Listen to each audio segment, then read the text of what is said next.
Hey YouTube, and Lab 47 here.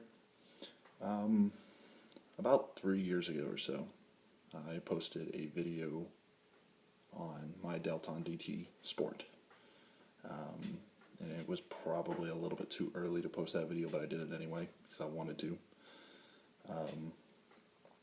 And this is kind of just a update review on after 3 years of shooting this rifle, doing a couple more modifications to the rifle itself, mostly just in furniture. But other than that, it's just kind of like an up-to-date review on this rifle. So, without further ado,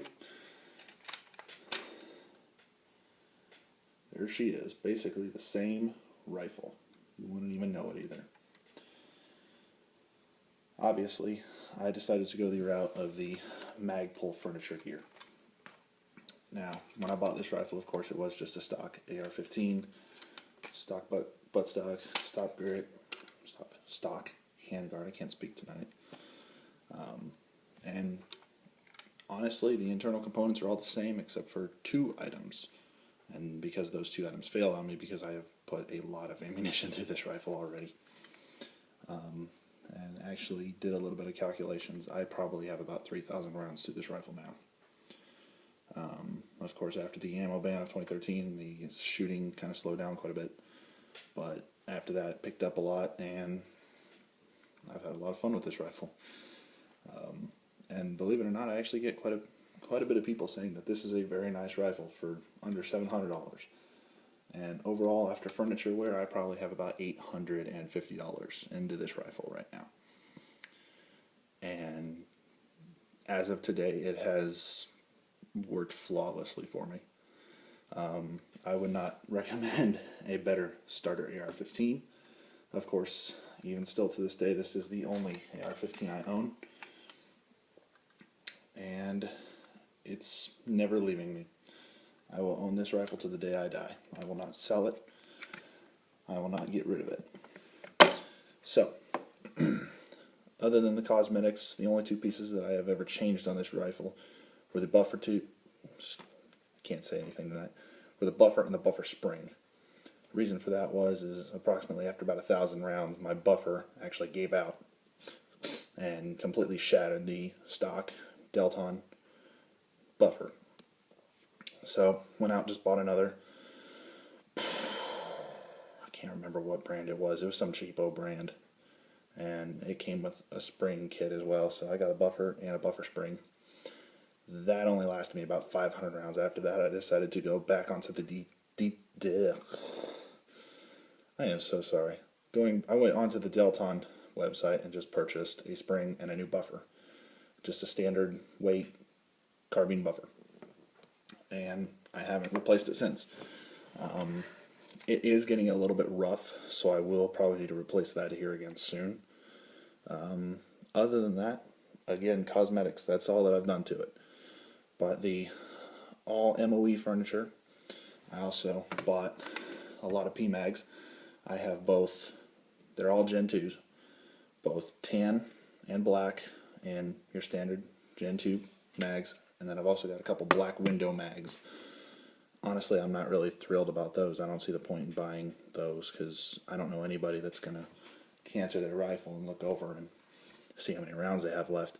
I personally focus my shooting on sight picture and round count. That's how I figure out if I'm out of ammo. And also the bolt locks back on the last shot. It makes a very distinct feel and sound. So, other than that, that's pretty much it. And honestly, if you could look at it a little bit closer in this light, you probably can't see it in the video. All this Magpul furniture is absolutely filthy. From running without running gloves on, getting your hands all dirty. There you go, you can really see it in the grip. You can start to see the black a lot. Oops. And other than that, that worked flawlessly. I decided to upgrade to the Magpul furniture mostly because of weight and feel. I ended up shooting a buddy of mine. He had a MOE model rifle. Of course, his was like 8 times heavier than mine because he had all kinds of shit all over it. And I like the way they feel. I like the way they handle. And the grip's a little bit fatter, the MOE grip, so I decided to go ahead and buy it. And this was not all at one point. I eventually just slowly bought the stuff. Started with, of course, the rear sight. This is their Gen 2 MBUS sight, or MBUIS. And because, of course, this rifle did not come with a rear sight, which I thought was kind of a joke, but you know what? You ain't going to complain for $700. And I actually did a little bit of research. You can actually find these rifles for cheaper than $700 nowadays. The cheapest one I have found is $600 on Gunbroker. Exact same model, exact same features, everything. So, kind of wish I waited, but then again, I kind of don't, because it feels good to have one of these. You will definitely have some pride when you shoot one of these AR-15s. Now, going back, the original review video, I also posted and I said that they're not a very big known company. Let's just say they probably bumped up their popularity with the gun scare of 2013. I remember just getting on there and just kind of seeing about how they were doing for almost a year after December 2012. They were all sold out. There were no rifles available on their website. You could not find them on Gunbroker. You couldn't find them anywhere. And it was actually, that's pretty good. I like that, to see that people are actually going out there and buying decent AR-15s. And I haven't seen any new videos that say that they're horrible rifles. The very few videos that I have found in the past years, they've all been good.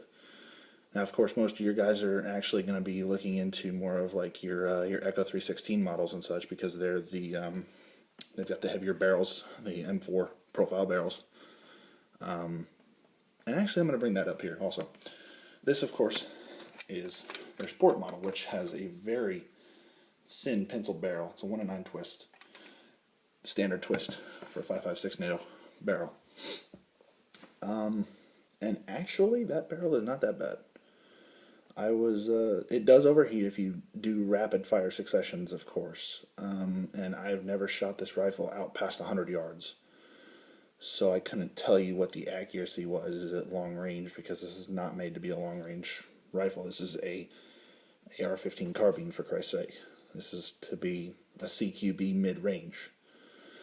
Excuse me. But other than that, no problems with the barrel, no problems with the internals. Everything is fine. Hell, actually, the trigger has gotten a lot smoother over the years, and that's probably because I'm wearing that sear down quite a bit.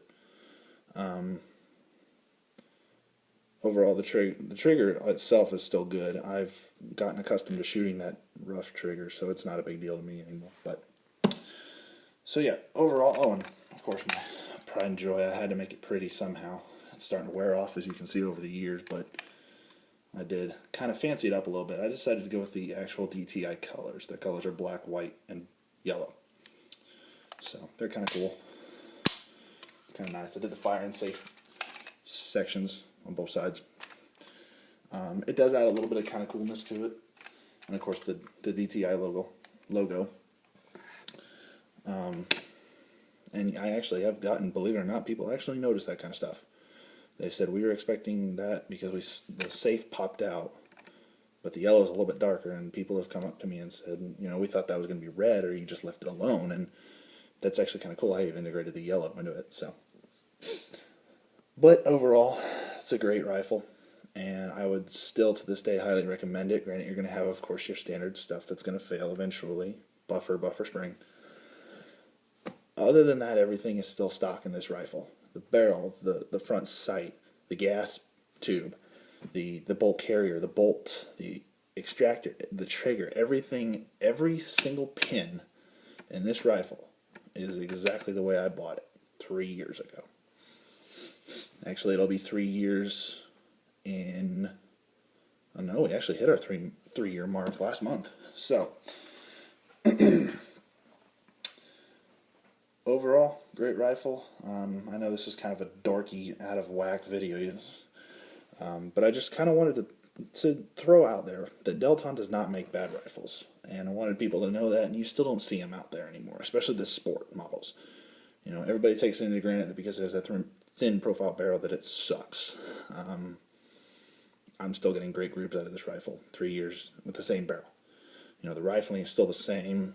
Everything is perfect, flawless in my book. So, well, I got to cut this video a little short today, but hope you guys kind of enjoyed this. I've been wanting to put this video out for a while, but I figured I'd keep waiting. So finally, at the 3 years, I said, screw it, we're going to do it. So, I hope you guys enjoyed. Hope this will help you go out there and buy a Delton DT Sport. For the price nowadays that you can get them, you're practically stealing the rifles.